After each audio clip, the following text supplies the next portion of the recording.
So, like I said yesterday, I thought to read a few of the things that some of the inmates had written in The Key of Compassion, Finding Meaning Where You Least Expect It. Okay, so I just chose a couple of them, but it was hard because there's many, many good ones in here. Okay.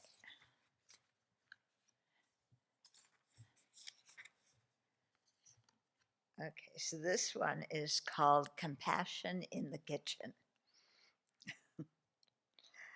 Okay,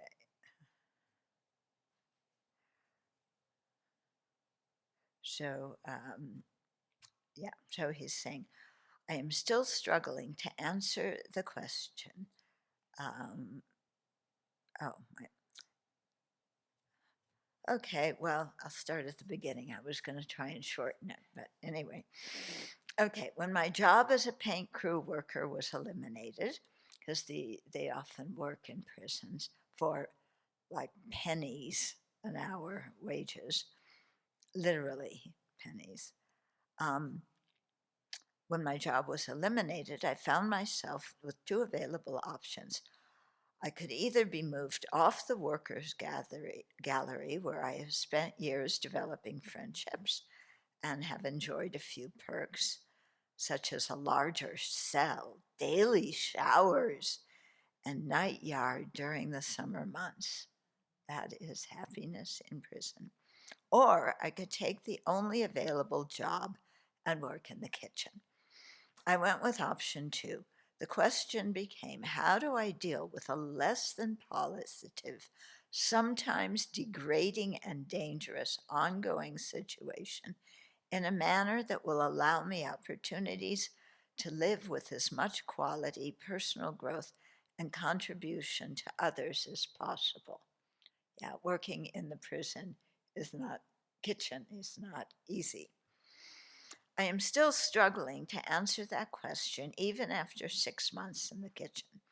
Some days, of course, are better than others. The Buddha was right when he said that all things are transitory. Very rarely, if ever, can we label our experiences as either 100% good or 100% bad. Rather, the quality we experience in a situation is largely dependent on our individual perspectives. Keeping that in mind throughout the day affords me a certain amount of freedom in deciding how I will deal not only with my job, but with every other aspect of my life in prison also. If nothing is either 100% good or 100% bad, suddenly it becomes my responsibility to be open and patient enough to allow my circumstances the opportunity to manifest not in how I think they should be, but as they are. That which should be is often a construct of my own making, an image that can never live up to reality and, and can only lead to disappointment. It is only when I am willing to drop an image that I am able to work constructively with what's there.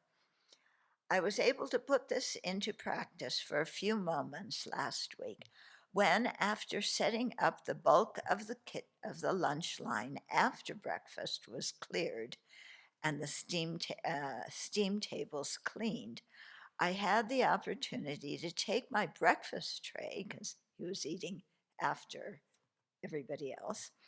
I had the opportunity to take my breakfast tray and eat on the service ramp. Considering that the institution has been on lockdown status, lockdown is when you're not allowed out. You're locked in your cells by and large, unless, of course, he had to go to his job to cook because everybody had to eat. Okay, so considering that the institution had been on lockdown status with no regular movement for nearly 2 months now, the fact that two other workers and I were outside at all was a treat that few others were able to enjoy. An added bonus, halfway through our meal, we were paid a visit from one of the stray cats that still roam freely about the institution. Despite the administration's repeated attempts over the years to remove the feline population who wander in and about the prison, still others manage to find their way in and make themselves at home. Some of these end up having kittens, which, if found in time, are often adopted by caring staff, or if not, grow up wild along the perimeters of the institution. The latter, while avoiding nearly all human contact, manage to live quite well off the bounty provided in and around the institution's dumpsters. Okay. This particular stray, a young tabby by the looks of her, had not grown up wild. She was, in fact, familiar and comfortable enough around people that the first time we made her acquaintance was when she had taken up position next to our kitchen line early one morning and followed us straight to work as though it were one of the most natural things in the world for her to do. We had only seen her a couple of times since then, and not at all in the last week and a half. There was speculation that she had been scared off by some dog-loving officer who chanced across her path. Worse yet, we wondered if she hadn't met an all too common fate on the busy street in front of the prison. Happily, neither misfortune had befallen her. I watched as our little friend slid her way through a chink in the security fence at the front of the kitchen and proceeded to make her way almost casually just within 10 feet of us. She stood there looking at each one of us expectantly, giving out a single meow, and sat down, waiting expectantly for what she seemed confident would soon be coming her way. Now, this is prison, something one does well never to forget. It's filled to overflow with men who have committed some of the foulest deeds imaginable. Yet, as I went inside to find something suitable for Her Highness's palate, Guy's eyes lit up just to hear that she was outside. Smiles broke from ear to ear as a few workers, who were inmates also, as a few workers made their way to the cooler looking for milk, leftover fish, or bits of turkey. Several other hardened criminals headed straight out the door where their gravelly voices could be heard, trying as best they could to purr and meow to welcome our visitor. I found myself simultaneously amused. This guy who wrote it is an inmate also. Yeah. I found myself simultaneously amused and touched by the spectacle playing out before me. For several minutes, I just stood there watching as the defenses dropped away and men serving decades behind 20-foot walls secured by armed towers and razor wire forget all about where they were and did their best to pamper the closest thing most of them would ever get to owning a pet again. Once more, I was reminded that deep down, even in the supposed worst of the worst of us,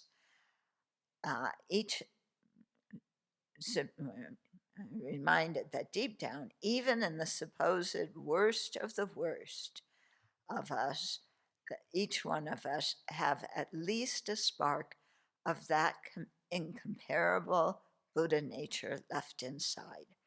A spark that, no matter how dim it may sometimes appear, can never be entirely extinguished by mere outward circumstances. In recognizing that moment of Buddha nature in others, I was reminded how all of us, by sharing in that nature, are interconnected with one another in ways that a stone wall can never cut off. Suddenly, the constructs were shattered, and I felt an affinity towards my fellow workers that hadn't been there as strongly before. While it is certainly true that working a job I don't particularly care for has its challenges, thanks to that job, I also find myself in a position where I can better relate to what people on the outside world have to deal with on their jobs every single day. I suppose that coming from me, that's saying something. Truth be told, I never had a job on the streets. I came into the prison system before I could even drive a car, let alone be legally employed. Okay, he goes on, about his life in prison. But what really touched me was when he's describing what touched him about how these really hardened guys, saw a cat and their hearts just completely melted. And with compassion, they just wanted to give her all the delicious food that they could find. Yeah.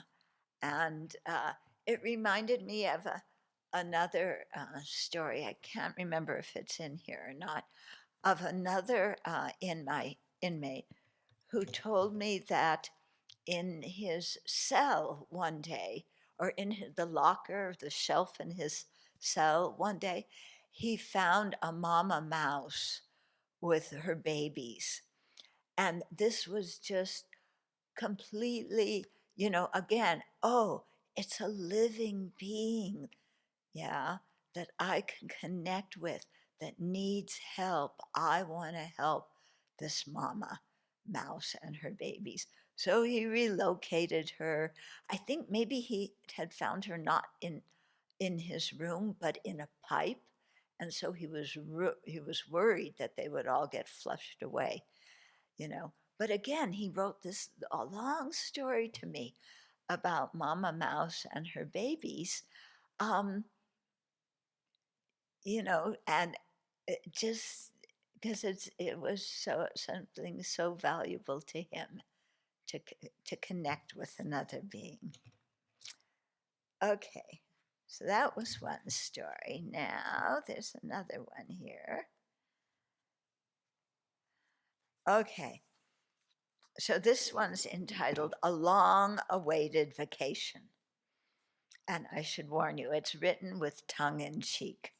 Yeah. So ADSEG, or that's short for administrative segregation, AKA solitary confinement. So ADSEG, known as the hole in Hollywood vernacular, or as, well, that's what the guys call it, the hole. Okay, known as the hole, or as solitary confinement in the old days, is that place you go when you are a special breed of a human being, or more accurately, a breed of being considered less than human. You get there by way of prison. It's the result of your commission of crimes and causing suffering to others. I inflicted that suffering on others when I was 16. Strung out and pissed off, a punk of a kid who cared about nothing and no one. Anger filled me, fueled by years of receiving abuse.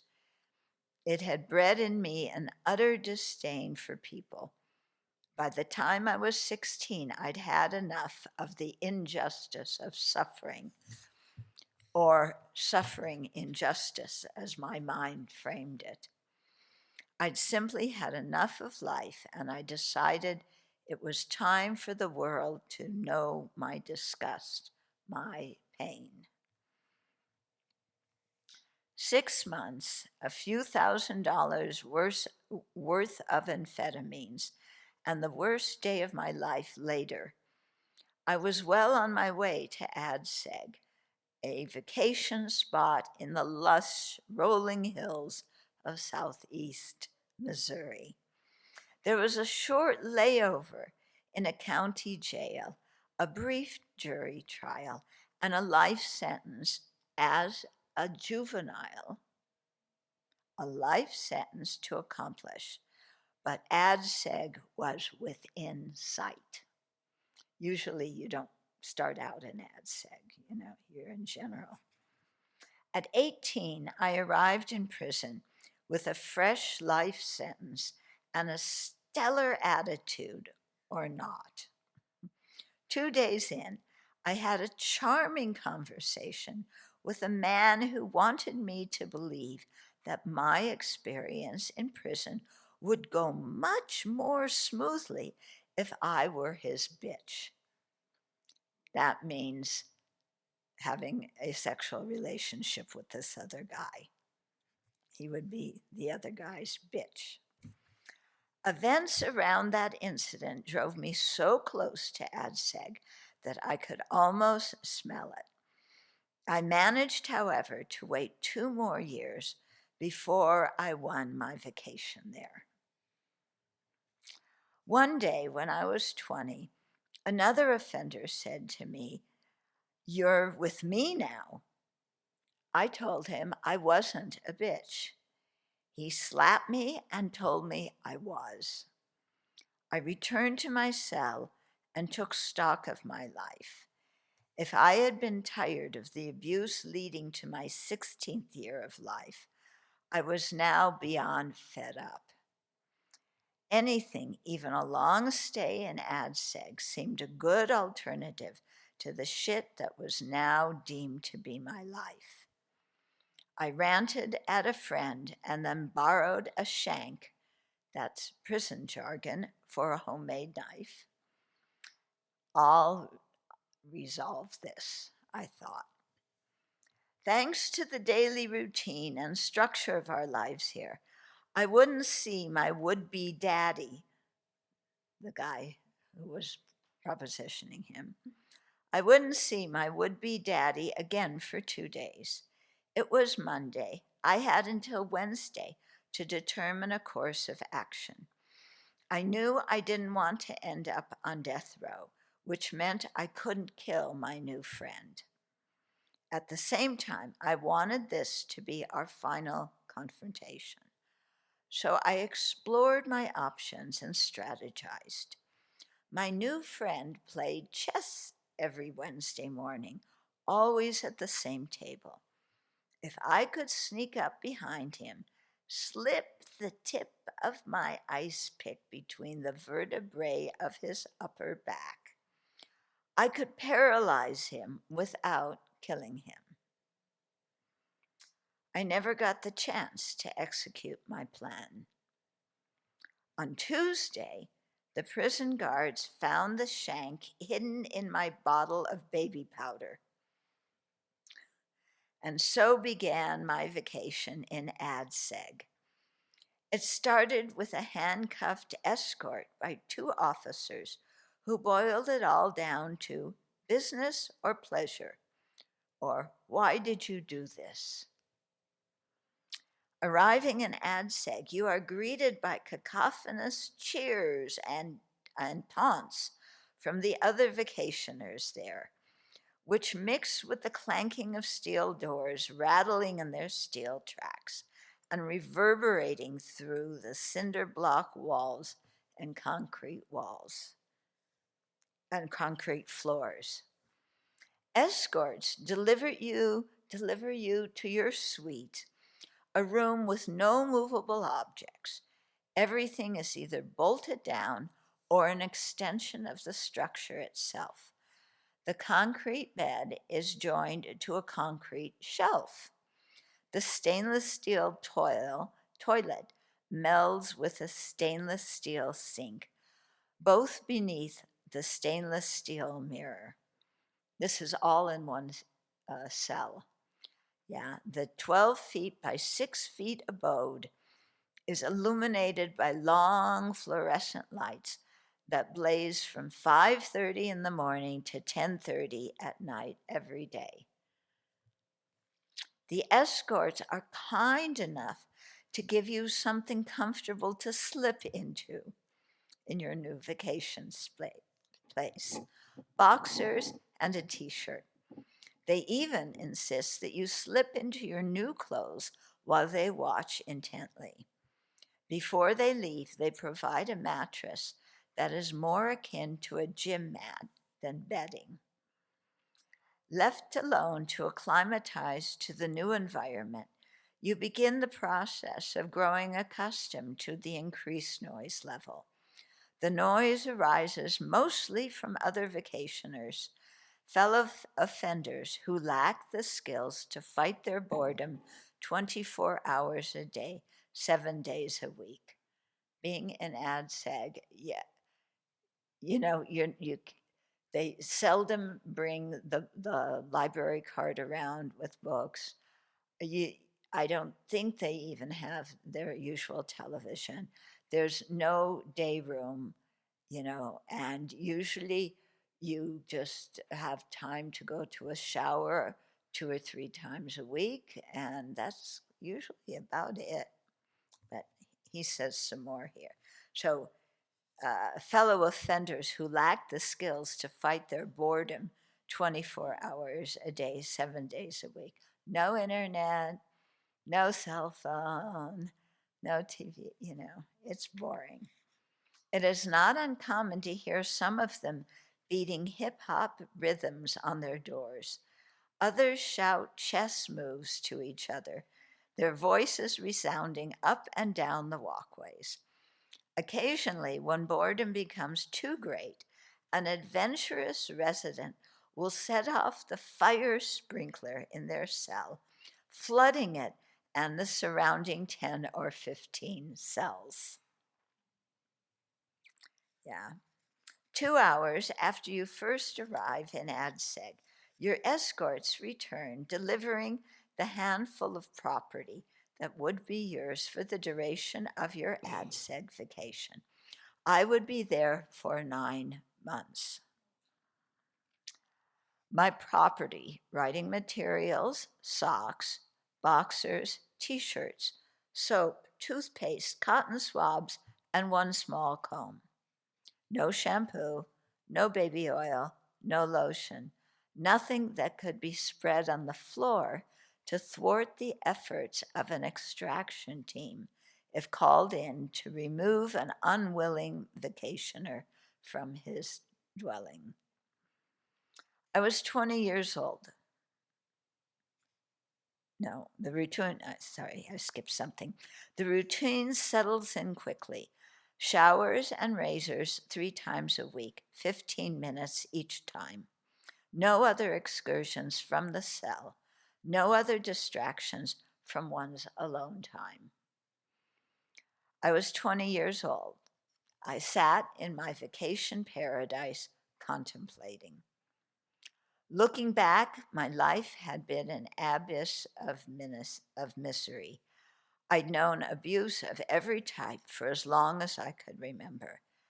I'd been intoxicated on alcohol and drugs for about half that time.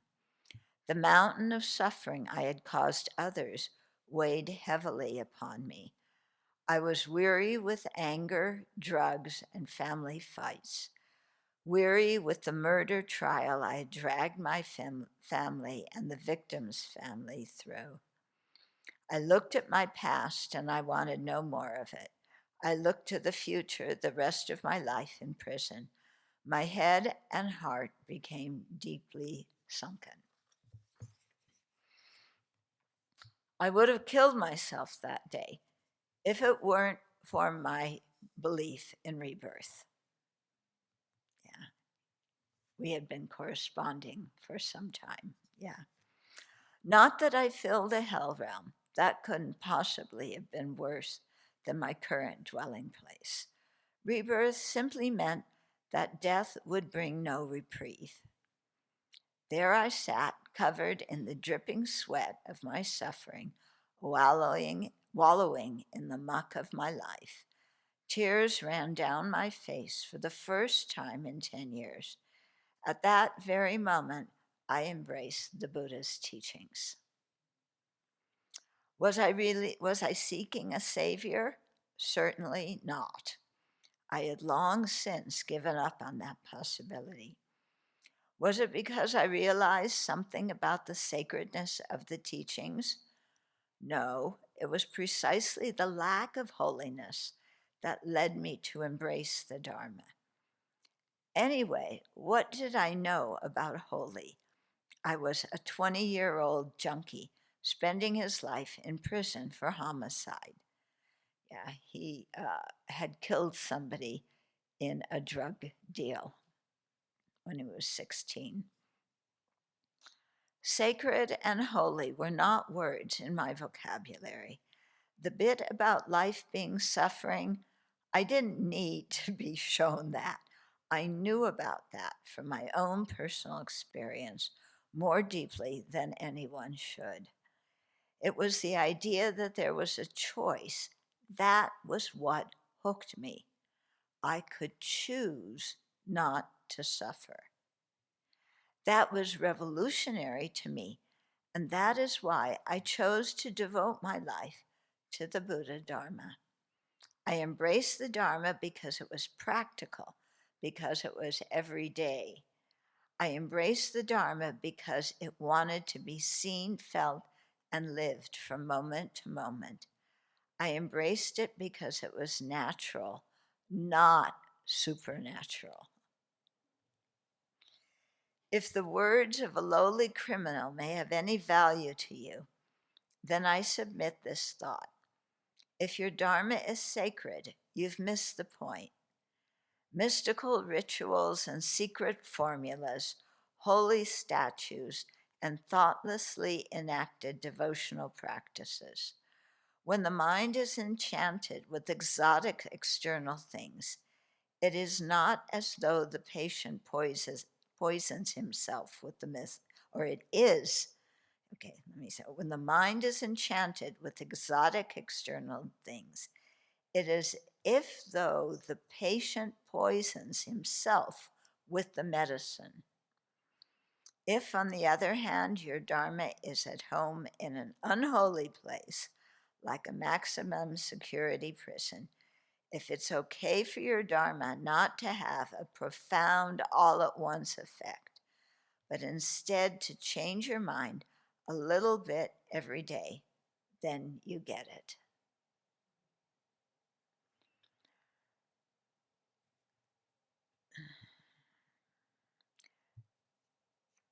So this is one person who I'd corresponded with for quite a number of years. And as far as I know, he's still in prison. One time I went um, to visit him, and one of the other guys who he was friends with, that they were on the same floor. And the assistant abbot, no, assistant warden escorted me in, okay? And I was able to talk to them alone, the two of them and me in a room. Uh, and it was interesting. I mean, we had a very, very good discussion. When the assistant warden came back to escort me out, because you can't go anywhere alone in prison, he remarked to me that those two men didn't really need to be in prison. Both of them had been juveniles when convicted of murder, different murders in different cases. Yeah. I was very touched by what that assistant warden said. Of course, it didn't have any effect on their getting out of prison. One of the guys did get out, and he, before he got out, he got transferred to another prison And he began to learn about videos and making videos. And the Department of Corrections then had him make videos that would be shown to other inmates. Okay, so they got his free expertise as he made videos, against drugs and things like that that would be shown. When he got out of prison, he was employed by a local TV station. Yeah.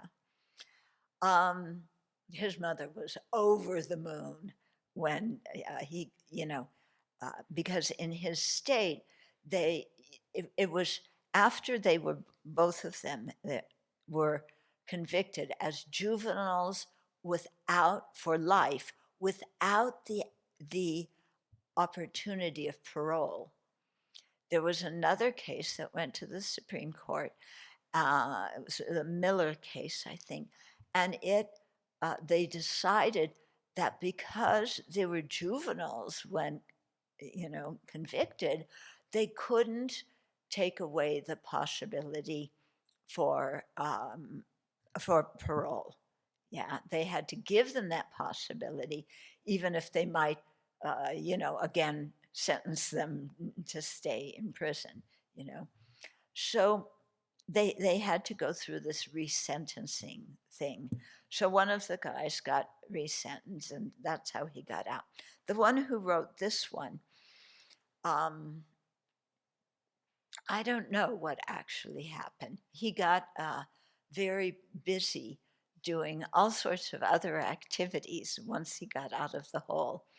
Very smart, very talented guy. Yeah.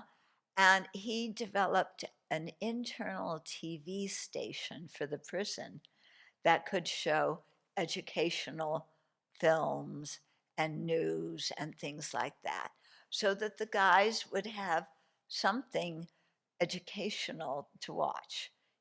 The guys that were, on the common floor, where they could have a day room with a TV that they all shared.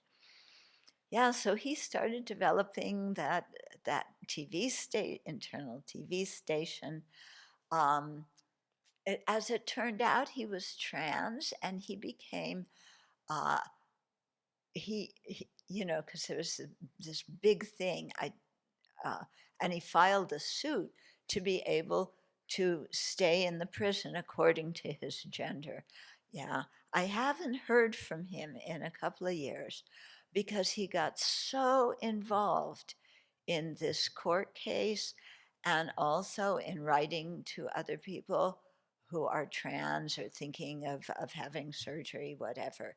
Very, very active in all of that, getting legal um, permission for these people, yeah, when they're incarcerated. Um, yeah, I should write him and say, yeah, oh, I just read your entry.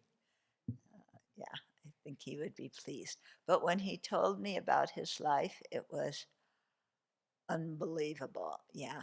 And when I think of kids now going through the same kinds of things that the guys that I wrote to and met, um, it just breaks my heart, that this kind of thing is happening to kids, and